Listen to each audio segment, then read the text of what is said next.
Hello everybody and welcome back to another film review, and as you can tell by the title, we're going to be doing Fast and Furious 9 today. Now obviously no spoilers as usual. If you've watched any of the other film reviews, any new film I do, I'm going to avoid spoilers. I'll just give you basic plot details, tell you what I liked about it, and then we do a star rating at the end.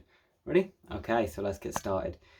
Now the film, straight off the bat I would say it is a good film. I can't deny that it was a bad film. It had good assets, good plot line, decent. You basically get to learn in the trailer. Obviously, you know Dom has a brother, and you get to learn a lot more about him.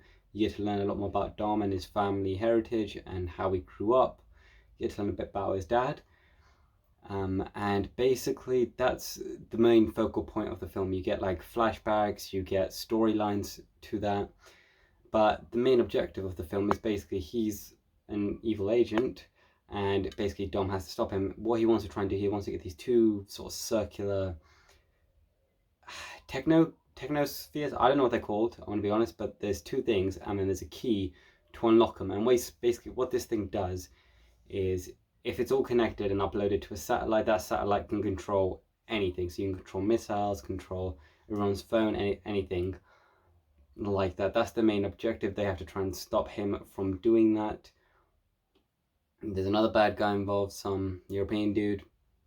He helps Dom's brother Jacob try to solve the problems. You basically get the gist. Now, here's what I still say. It is a Fast and Furious movie. There is a lot of fast cars, there is a lot of action. But here's my main gripe with the Fast and Furious films. Now, like, I can't fault the film because it was still a good film, but they've done so many of these, and some of the things, like, literally do seem very impossible. I know it's a film, but it's like that just can't work. Like, it seems a lot less Fast and Furious and more Mission Impossible, if you get what I mean.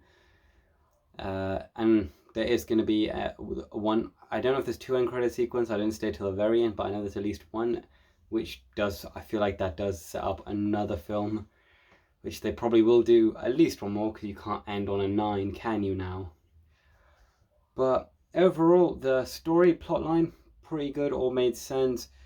The action sequences, great. They were all fantastic, they all worked. Got explosions, fast car chases, which was again very good. You got a lot more car chases, you got a lot more story. In this one, they literally go through all the depth. Like, they bring back a ton of old characters, and if you watch all the films, like, it makes a lot more sense. It'll make a lot more sense to you. But if you've only just watched this one, some of it might not make sense. It doesn't really need to. I think that's one positive aspect about it, that you don't need to watch all the other films to understand what's going on.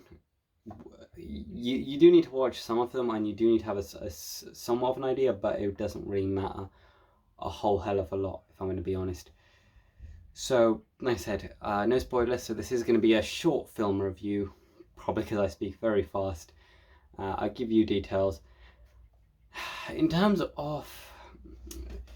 No, I don't know, like, I've been struggling. I kept thinking, like, every time I watched like, as soon as I saw the film, I'm like, I don't know what to give this. Like, it's a Fast and Furious film, it does this job, but there's been so many of them. I wouldn't say this was as good as 8 or 7. Like, 7's probably still my favorite. I don't know if this one even rivals 8, but, you know, what can I give this? You know what, I think what I'm going to do is I will give this a 7 out of 10. As a film, it was good. It is worth watching. If you haven't seen any of the Fast and Furious films, it doesn't really matter. It's still a good film, just in general. Like I said, good storyline, good plot detail, good visual effects. Everything works so well. Even some of the music was great. You learn a lot more backstory. That's what I like. I like character development. I like plot. And once you know more and more, and if you've seen the other films, it gives you a bit more interest to them, really. So yeah, that will be my score, 7 out of 10. Hopefully you all enjoyed this film review. Sorry it wasn't that long, but like I said, I'm not going through the whole plot, so I'm not giving you spoilers. I'm just giving you brief understanding. So maybe you'll watch it yourself. But if you like Fast and Furious and you've seen all the other films, just go watch this one. It's worth it. So 7 out of 10. Hopefully you'll all enjoy this film review, and I will be doing another one, hopefully not too long. You probably guessed what that is as well. Until then, bye. Subscribe.